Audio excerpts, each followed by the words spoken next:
Hello and welcome back to Restore 2022. Today we're going to be talking about Matthew 10. Now Matthew 10 starts with Jesus calling his 12 disciples to him. There isn't a lot of detail about the 12 people that Jesus chose. We know that they came from all walks of life, from fishermen to a tax collector, but we don't know why these specific 12 were chosen. Jesus would have become surrounded by many followers. It wasn't as though these guys were the only ones to believe in him, but he chose them. And as with many parts of the Bible that there isn't full clarity on, we must trust in this decision. As we will see later in Matthew, the disciples were not perfect people. Thomas doubts, Peter denies, Judas betrays. But they were all part of God's plan for the salvation of his people. Just as we, imperfect people from all walks of life, can also be part of God's plan to bring others to know him. One reason for there being 12 disciples was because Israel had 12 tribes. So choosing 12 disciples was a symbolic act communicating that Jesus was restoring Israel through his ministry. The disciples are then given authority to heal and cast out demons and are sent out to preach to the lost sheep of Israel. Like Jesus, the disciples aren't teaching to the non-Jews or Gentiles, as this will begin after Jesus' resurrection. In verse 8, the words, "Freely you have received, freely give," really stood out to me. The disciples were freely given forgiveness, love, and more, and so they were commanded to freely give and share this message with those they would meet. And this message applies to us as well. Are we always free to give, being generous to others as God has been to us? The disciples are instructed to rely on the hospitalities of those they were to minister to.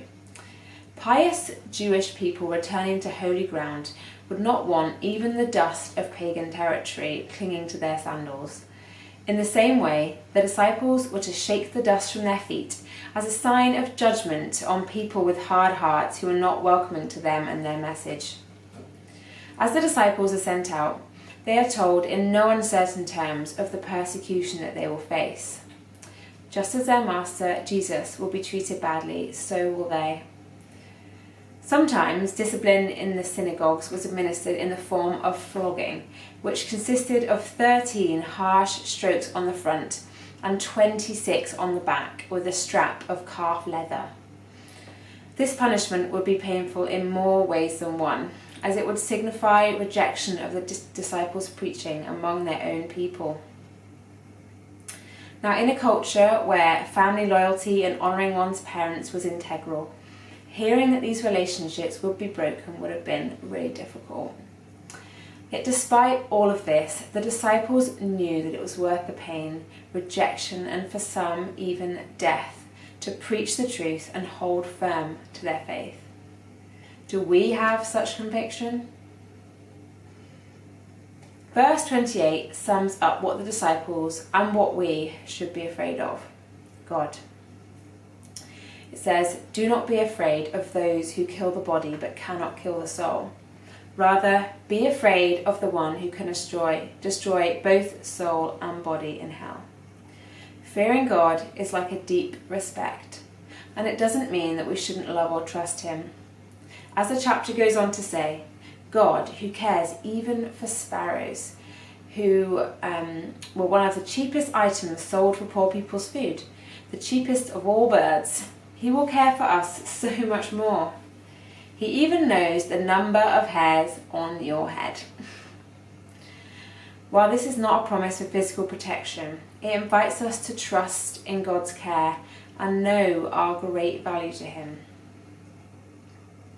Now, Jesus repeats several of these points in this chapter as he was trying to make it really clear what the disciples were letting themselves in for. He was not trying to shy away from the difficulties that they would face in their ministry. He also clearly states that those who disown him, he himself will disown before God. We know in the coming chapters that Peter will deny Jesus 3 times, and yet Jesus does forgive him and gives him an opportunity to fix his mistake. So there's always a hope and a way back to Jesus, but only for those who make that important choice. Jesus then quotes from Micah 6, again telling the disciples that their families may disown them because of their decision to follow him. But here, Jesus goes one step further, making a point that's virtually inconceivable to most of his hearers. Loving family members, especially parents, was one of the highest duties in Judaism. The only one who could rightfully demand greater love was God himself. Verse 38 refers to carrying one's cross, which was what Rome forced criminals to do on the way to a gruesome and horrific execution. At this point, the disciples do not know what is to come, i.e., Jesus' crucifixion. Now, while it's possible for us to romanticize the cross today, to the disciples this analogy would have been stark and sobering.